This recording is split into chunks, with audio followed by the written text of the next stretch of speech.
Music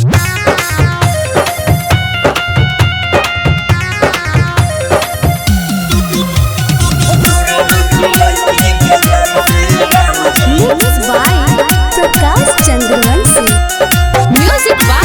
Mantu मनी।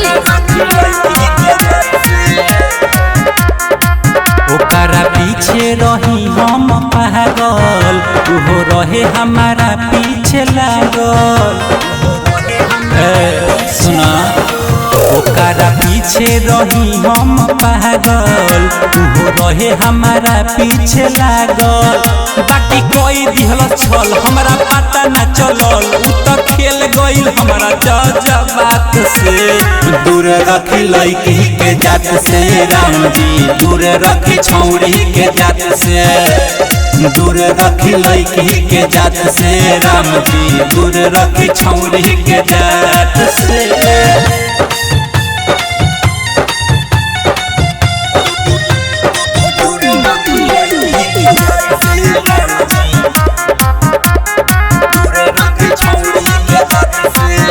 अरे Instagram से भइल रहे प्यार हो, आ शादी करे खातिर रहली तैयार हो। उ हमके बोलवल गइल रही मिले, आ ओकरे चक्कर में भइल रहे मार हो। अरे इंस्टाग्राम से भइल रहे प्यार हो, आ शादी करे खातिर रहली तैयार हो। उ हमके बोलवल गइल रही मिले, आ ओकरे चक्कर में भइल रहे मार हो।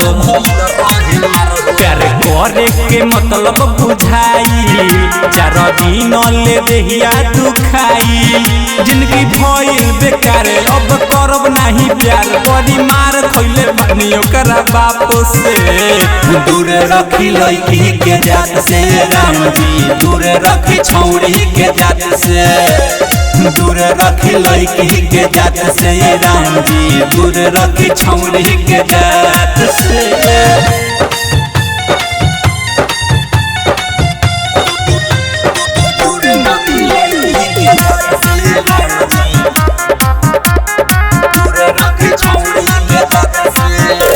देले बिया धोखा पाई के मौका, लड़की के जात पर खेलार बारी स। एगो यार से तो मन नहीं भरे, 10 गो से कहरत प्यार बारी स। देले बिया धोखा पाई के मौका, लड़की के नाम पर खेलार बारी स। एगो यार से तो मन नहीं भरे, 10 गो से कहरत प्यार बारी स।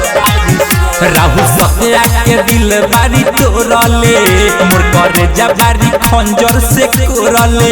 तू रदेली विश्वास, रोजे रोवे प्रकाश, हम भूल गइनी मीठी मीठी बात से। दूर रखी लड़की के जात से राम जी, दूर रखी छौड़ी के जात से। दूर रखी लड़की के जात से राम जी, दूर रखी लड़की के जात से। रिकॉर्डिंग बाय सुर संगम स्टूडियो साहेबगंज।